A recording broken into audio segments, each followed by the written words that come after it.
Coming up on Mountain News this morning, people in some southern Kentucky communities are breathing a sigh of relief after police take an alleged killer into custody. And we are still waiting on the identity of the victim in a 4th of July drowning in northeastern Kentucky to be released. And storm damage in one Bell County community didn't stop people from living there from enjoying themselves yesterday. Dedicated to eastern and southern Kentucky, this is WYMT Mountain News This Morning.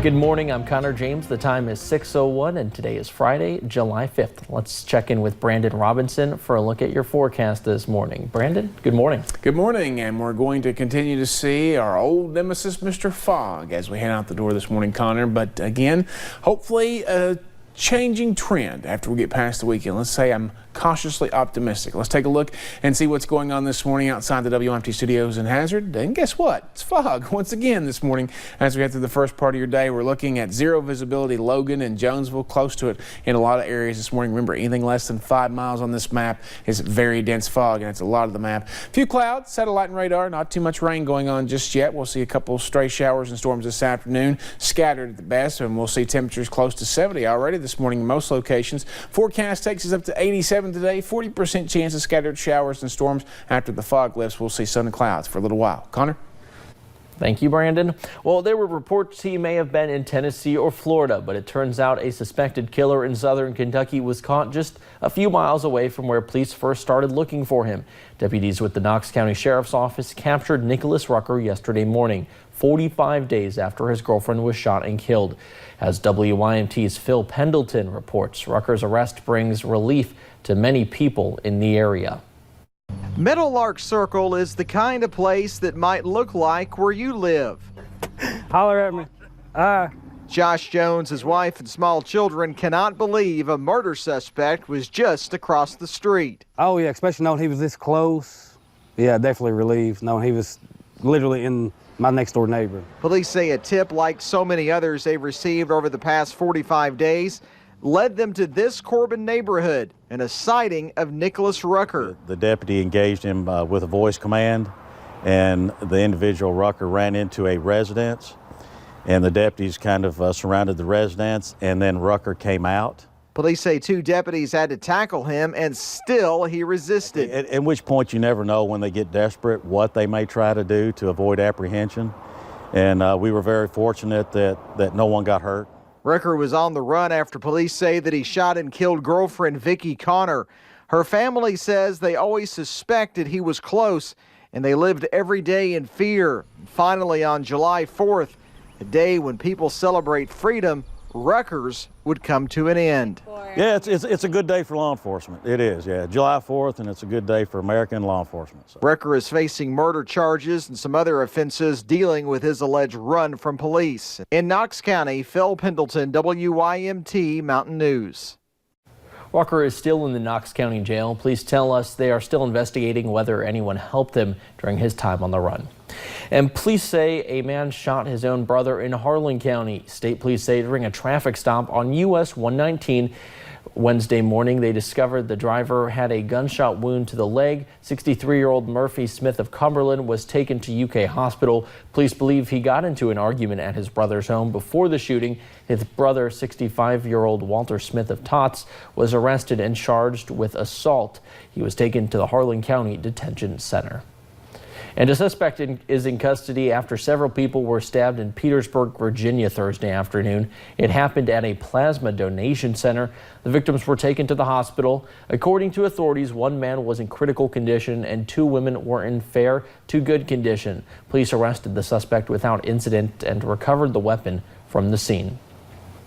And a Knox County man is dead after he was hit by a truck Thursday morning. Deputies say 52-year-old Merland Abner was walking in the middle of Kentucky 1304 in Hinkle when a white pickup truck came over a hill and hit him. The driver of the truck was not hurt. No charges were filed, but deputies took the driver to Barberville ARH for a blood test.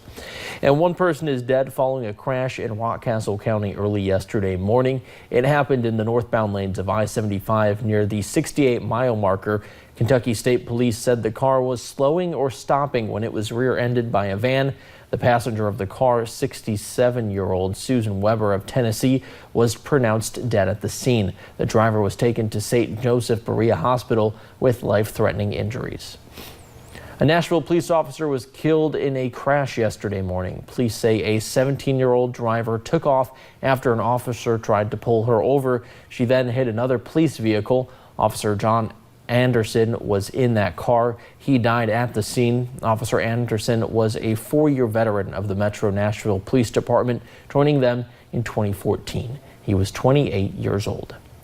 And we're learning more about what led to a drowning in Cave Run Lake. Investigators tell us a 19-year-old man went under the water while swimming at the Twin Knobs campground off of Kentucky 801. First responders performed CPR on the young man, but he later died at the hospital. Casey Weaver was there swimming with her family.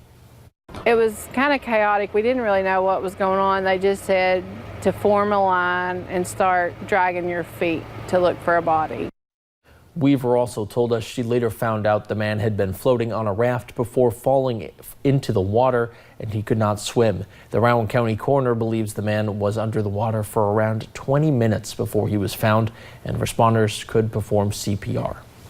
Earlier this week, a storm blew through downtown Pineville, causing some serious damage.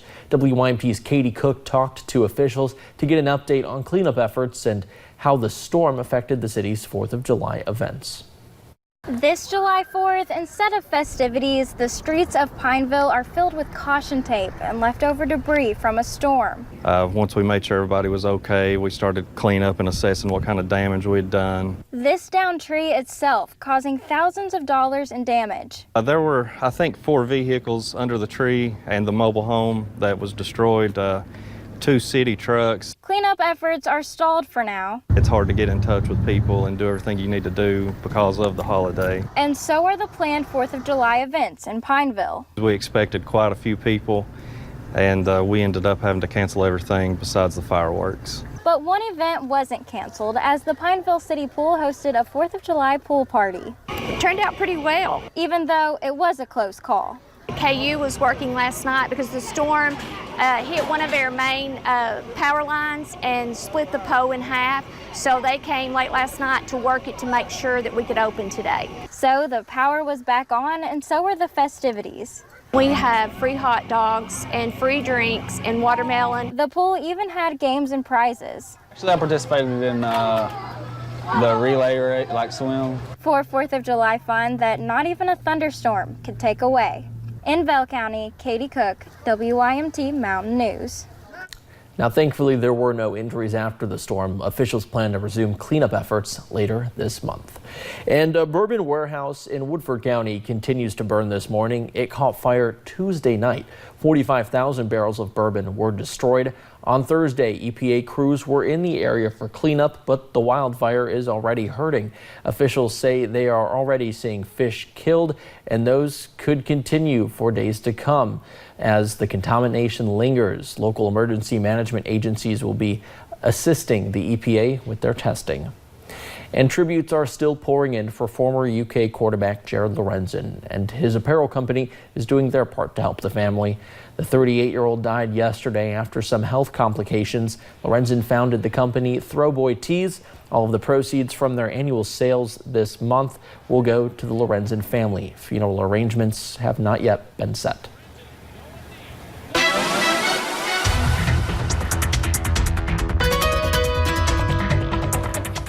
Forecast this morning, again foggy like it has been, but not too bad on temperatures. Still muggy. Let's take a look at Buffalo Mountain here first as we head out the door. And clear skies up there on top of the ridge, so not too bad. Dense fog still around, especially down to the western half of the area. I-75 London, very foggy this morning, so be aware of that. Upper 60s, low 70s, anywhere from 67 to about 71. That's the range of temperatures. Some iced coffee would be good today, so get your extra large cup there as you head out the door. 87, your forecast time later on today. Connor? Extra large coffee for sure. Thanks, Brandon. And thank you for joining us on Mountain News this morning. More news is on the way. Still to come, how one TV show is using its popularity to put the envelope when it comes to marketing. And later we'll take you to the annual event where the contestants do a lot of eating. We'll tell you who made it through.